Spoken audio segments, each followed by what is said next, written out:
नमस्ते बच्चों। कक्षा 10 विषय गणित और प्रश्नावली है अपनी सर्कल 12.2।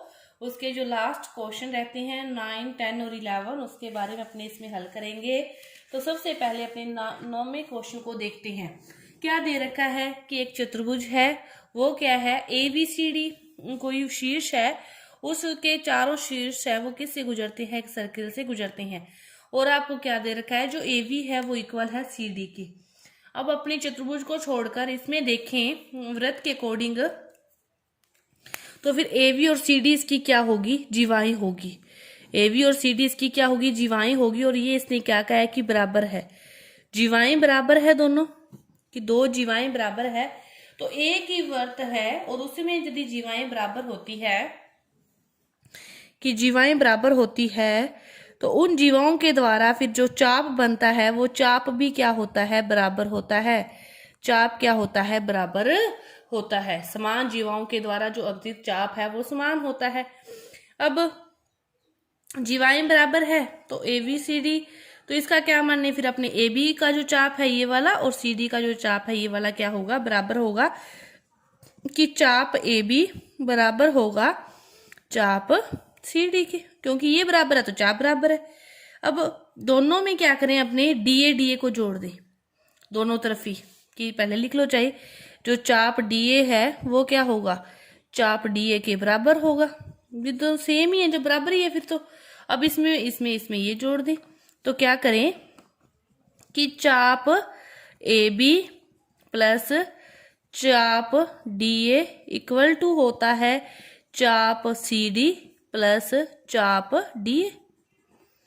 हो गया। अब देखो चाप AB प्लस DA, मतलब इसको जोड़ा है ना, तो ये पूरा क्या बन जाएगा, फिर चाहे इधर से ले लो भी DA प्लस AB, तो ये पूरा चाप क्या बन गया, DAB की क्या बन गया, चाप DAB। इसी तरह इसकी बात करें CD में ये जोड़ा है तो ये पूरा चाप क्या बन गया, यहां से लेकर ये वाला पूरा, तो CDA क्या बन गया, चाप CDA बन गया। अब इसमें बात करो आपने, तो ये पूरा चाप समान है, अपने इसको DAB ना लिखते हुए अपने DB भी तो लिख सकते हैं भी, यहां से लेकर यहां तक का चाप है तो DB चाप, ये समझ सकते हैं ना। तो इसी तरह इसको CDA ना लिखते हुए CA लिख सकते हैं, अपने समझ जाए भी, ये इसको पूरा ना लिखते हुए इसको क्या लिख सकते हैं, चाप DB इक्वल टू है चाप CA, DB CA। DB को अपने उल्टा करके भी तो लिख सकते हैं ना, DB को BDB, तो BD जो चाप है वो किसके बराबर है, AC के, दोनों तरफ ही उल्टा कर दिया। अब BD जो चाप है वो AC के इक्वल है CA के, चाप इक्वल है तो BD ओ इक्वल होगा AC के, तो ही तो इक्वल होगा ना। जैसे यहाँ पे किया था कि ये इक्वल है तो इसकी चाप इक्वल होंगे। अब अपने पास चाप इक्वल आ गए तो फिर ये भुजाएं भी तो क्या आएगी, इक्वल होगी, तो ही चाप इक्वल होंगे। इसमें अपने को भुजाएं दे रखी थी अपने चाप माने, अपने निकाल लिए चाप, तो फिर भुजाएं भी क्या होगी, इक्वल होगी। तो यही क्या करना था, अपने को प्रूव्ड करना था। तो उसी अकॉर्डिंग ये अपना क्या हो गया, प्रूव हो गया।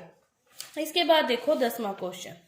क्या दे रखा है 10वां क्वेश्चन कि एक वृत्त की कोई भी दो समान जीवाएं हैं वो एक दूसरे को क्या करती है, प्रतिच्छेद करती है।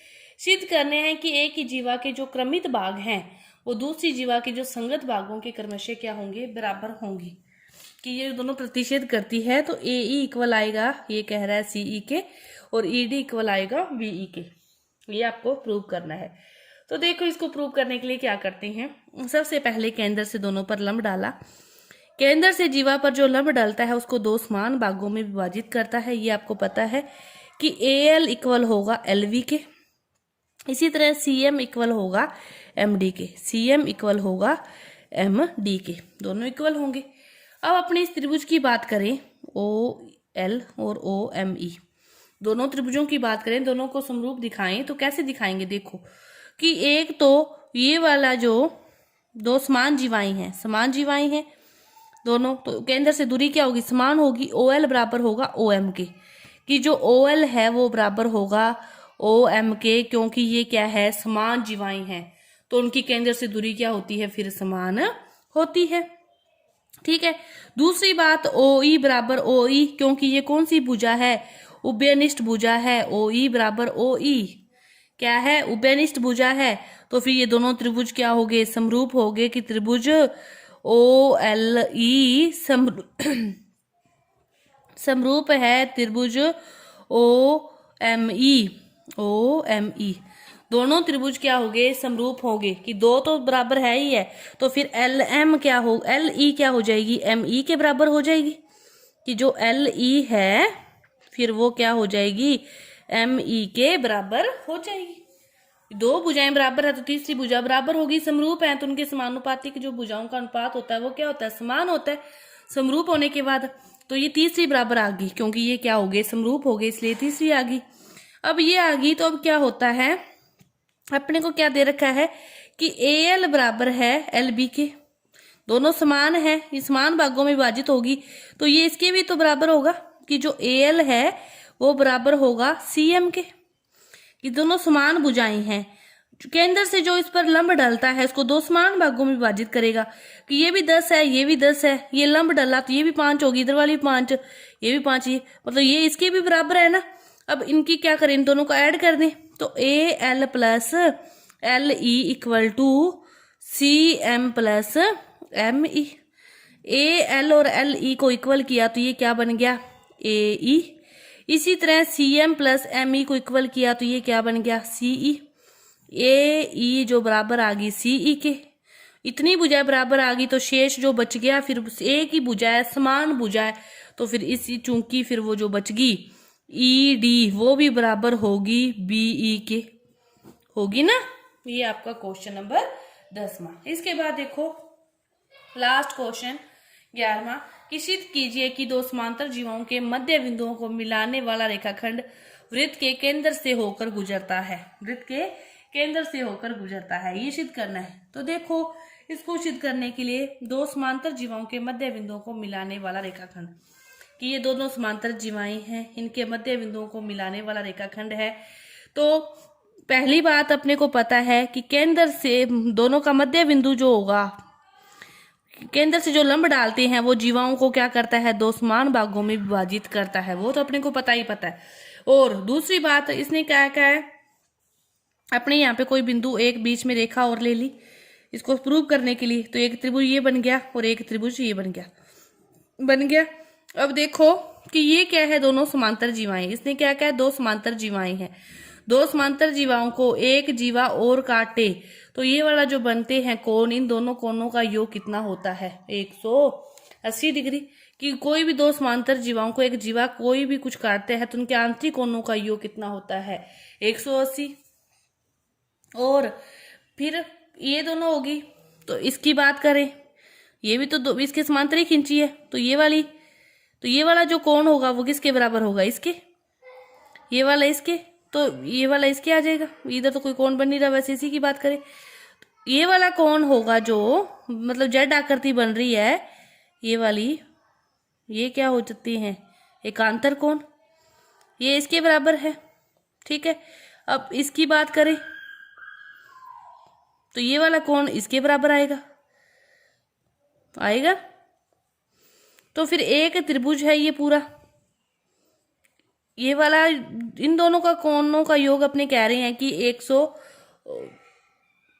इन दोनों कोणों का योग कितना आ रहा है, 90, क्योंकि ये इसके बराबर है, इन दोनों का 180 था तो ये 90, तो ये कितना बच गया, 90। इसी तरह इन दोनों की बात करें कि ये दोनों क्या हैं, बराबर हैं, कि जेड आकृति बन रही है, ये आप तीन रेखाएं हैं, एक रेखा ऐसे जा रही है, एक ऐसे जा रही है, ठीक है। ये वाला कोण इसके बराबर, ऊपर वाले के, इधर वाला कोण इसके बराबर, क्योंकि एकांतर कोण बन गए, जेड आकृति में बनने वाले कोण एकांतर कोण है। तो फिर इसके अंदर वाला जो बचेगा जो कोण और इधर वाला कोण, ये त्रिभुज है, एक त्रिभुज के तीनों कोणों का योग 180, इसका भी 180, ये वाला इसके बराबर आ रहा है, ये 90 डिग्री इसके बराबर आ रहा है जब, तो फिर इन दोनों कोणों का योग कितना हो जाएगा, 180 डिग्री। ये बच गए, ये ऊपर वाला भी 90 बच गया, नीचे वाला भी 90 बच गया, दोनों का जो कोण आएगा 180, और 180 डिग्री का जो कोण बनता है तो फिर वो कौन सी रेखा होती है, सरल रेखीय रेखा होती है। तो ये दोनों फिर लंब होंगे तो ही ये सरल रेखीय होगी, लंब होंगे तो वो कहाँ से जाएगा, केंद्र से जाएगा, लंब होंगे तो कहाँ से जाएगा, केंद्र से जाएगा। तो इसीलिए ये क्या है, केंद्र से जाता है, आपको पूरा वो लिखना है करके कि ये कोण इसके इक्वल है, ये इसके इक्वल है, इसी तरह इसका, ये दोनों इक्वल हैं, वहां से इनका मान 45 डिग्री निकलेगा दोनों बराबर करके। फिर ये पीछे इनका 90 है तो इनका 90, इन दोनों का 90 तो फिर ये 90, ये दोनों का फिर कितना हो गया 180, ये 180 है तो ये कौन सा हो जाएगी, सरल रेखीय आकृति। ये 90 बना क्योंकि ये लंब हो गया। फिर इस प्रकार आप इसको हल कर सकते हो। तो आपका ये जो प्रश्नावली है 12.2 पूरी हुई। धन्यवाद।